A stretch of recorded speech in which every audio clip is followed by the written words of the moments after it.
नमस्कार विद्यार्थी मित्रांनो, मी मीरा भोपाळे स्वागत करते तुमचं जय हिंद पाठशाला या यूट्यूब चॅनलमध्ये.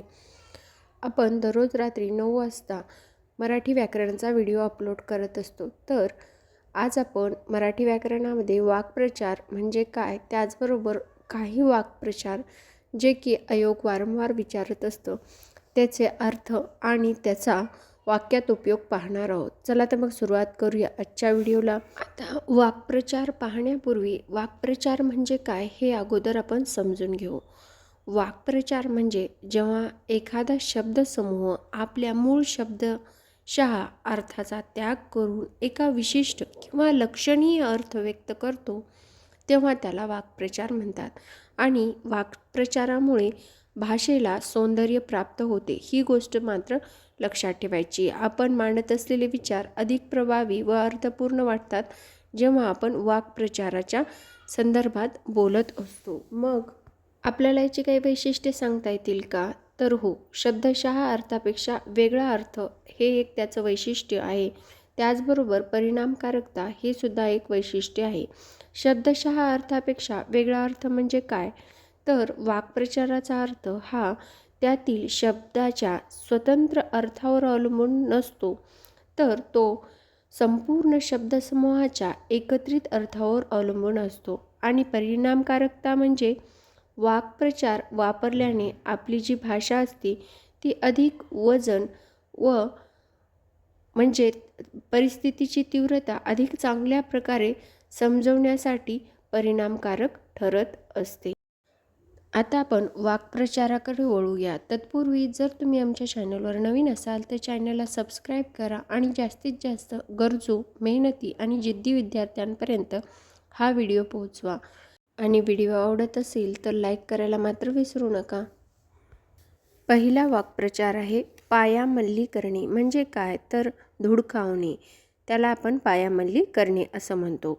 दुसरं आहे हमरी तुमरीवर येणे. म्हणजे काय? तर भांडण करू लागणे, त्याला आपण काय म्हणायचं? हमरी तुमरीवर येणे.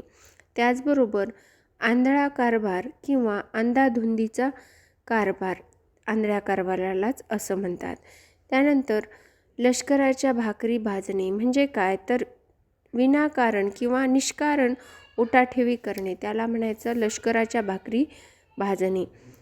पाचवं आहे चंदन करणे. म्हणजे काय? तर नाश करणे. त्यानंतर सहावं आहे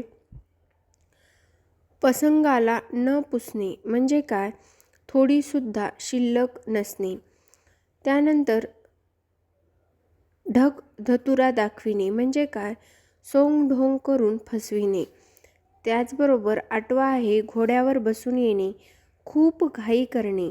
नववा आहे दाती तृण धरणे. म्हणजे काय? तर पराजय कबूल करणे. दहावा आहे बेला फुलाची गाठ पडणे. म्हणजे काय? तर दोन गोष्टीची सहजासहजी एकाच वेळी जुळून येणे, त्याला म्हणायचं बेला फुलाची गाठ पडणे. त्यानंतर 11वा आहे विधिनिषेध करणे. म्हणजे काय? करावे आणि काय करू नये याचा अजिबात विचार न करणे, त्याला म्हणायचं विधिनिषेध करणे. 12वा आहे तुणतुणे वाजविणे. म्हणजे काय? तर एखादी व्यक्ती आपली आवडती गोष्ट श्रोते कंटाळले तरी वारंवार सांगत असेल तर त्याला म्हणायचं तुणतुणे वाजवणे. त्यानंतर 13वा आहे काळीज उडून जाणे. म्हणजे काय? तर खूप भीतीने थरकाप उडणे. त्यानंतर 14वा आहे पाणक्या. पाणक्याला काय म्हणायचं? घागरगडचा सुभेदार. आता याचे आपण एक एक वाक्य पाहूया. आता पहिला वाक्प्रचार होता पायामल्ली करणे. आता पायामल्ली करणे म्हणजे धुडकावणे. तर नियमाची पायामल्ली करणे कायद्याने गुन्हा आहे, हे वाक्प्रचार हा आता वाक्यात उपयोग केला. दुसरा आहे हमरी तुमरीवर येणे. म्हणजे रागाच्या भरात ते दोघेही एकमेकाशी हमरी तुमरीवर आले. म्हणजे काय? तर भांडण केलं किंवा भांडण करू लागले. त्यानंतर आंधळा कारभार. कार्यालयातील आंधळा कारभार पाहून वरिष्ठ अधिकारी संतापले. म्हणजेच काय? तर अंधाधुंदी पाहून वरिष्ठ अधिकारी संतापले. यानंतर लष्कराची भाकरी भाजणे. म्हणजे काय? निष्कारण उठाठेवी करणे. स्वतःच्या कामाकडे लक्ष न देता तो उगाचच इतर इतरांच्या कामात लष्कराची भाकरी भाजत बसतो. यानंतर 5वं आहे चंदन करणे. म्हणजेच काय तर नाश करणे. वरिष्ठाच्या कष्टाने कमवलेल्या पैशाचे काही जण चंदन करतात, म्हणजे काय तर ते नाश करतात. यानंतर 6वं आहे पसंगाला न पुसणे. म्हणजे पसंगाला न पुसणे म्हणजे आजच्या धावपळीच्या खेळाडूंची कामगिरी जुन्या खेळाडूच्या पसंगालाही पुसत नाही.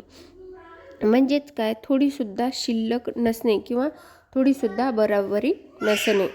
यानंतर 7वं आहे ढोंग धतुरा दाखविणे. म्हणजेच काय तर सज्जन असल्याचा ढोंग धतुरा दाखवून तो सर्वांना फसवतो. तर ढोंग धतुरा दाखवणे म्हणजे काय सोंगढोंग करून फसविणे. त्यानंतर 8वं आहे घोड्यावर बसून येणे. म्हणजेच काय तर खूप घाई करणे. महत्त्वाचे काम असल्याचे सांगून तो अचानक घोड्यावर बसून आल्यासारखा आला. यानंतर 9वं आहे दाती तृण करणे. म्हणजेच काय तर पराजय कबूल करणे. शत्रूला शेवटी पराभव मान्य करून दाती तृण धरावे लागले. त्यानंतर 10वं आहे बेला फुलाची गाठ पडणे. म्हणजेच काय तर 2 गोष्टींची सहजासहजी किंवा सहजच भेट होणे. तर 2 जुन्या मित्रांची बऱ्याच वर्षांनी अचानक भेट होऊन म्हणजे जुना बेला फुलाची गाठ पडल्यासारखेच. यानंतर 11वं आहे विधिनिषेध नसणे. म्हणजे काय तर काय करावं कसं करावं याचा अजिबात विचार न करता बोलणे. म्हणजे स्वार्थासाठी काहीही करायला त्याला आता कसलाही विधिनिषेध उरलेला नाही. हे वाक्यात उपयोग झालं. 12वं आहे तुणतुणे वाजविणे. एकच गोष्ट पुन्हा पुन्हा सांगून त्याने समोरच्याचे आपले तुणतुणे वाचवले समोरच्याच्या समोर.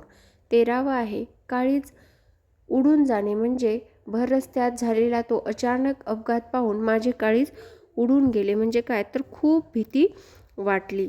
आणि पाणक्या. आता पाणक्या या पुस्तकात घागरगडचा सुभेदार शौर्य वर्णन केलेले आहे.